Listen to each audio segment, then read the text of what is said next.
Okay, ramai mak-mak mengadu pada saya, kontak saya dekat TikTok lah, dekat YouTube lah, kan bagi tahu anak dia memang kerap sangat demam, sesama, batuk sampaikan lelah.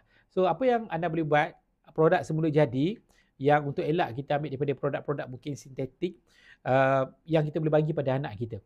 Okay, yang pertama boleh bagi interferon. Interferon ni dibuat daripada biji labu. So tugas dia adalah untuk sebagai alert system, sistem pertahanan alert sebelum masuk ataupun dah masuk dah virus, bakteria yang tak bagus, toksik kan, dia dah alertkan sistem penggera dalam tubuh kita dan antibody kita akan pergi buat kerja dia.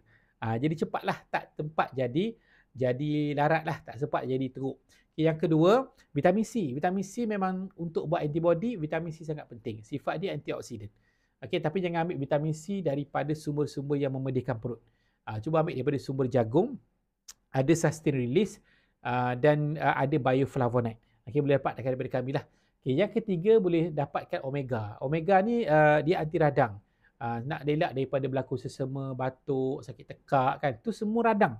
Pedih, sakit tu semua radang. Jadi ambil omega yang high quality, tinggi EPA daripada minyak ikan yang tak ada logam berat. Ambil dan insya-Allah banyak perubahan lah dari segi tahap imun. Okey, itu saja daripada saya untuk apa yang anda nak ambil untuk masalah imun ni. Boleh amalkan produk-produk tersebut, boleh hubungi kami di link yang saya sediakan di bahagian description. Bye.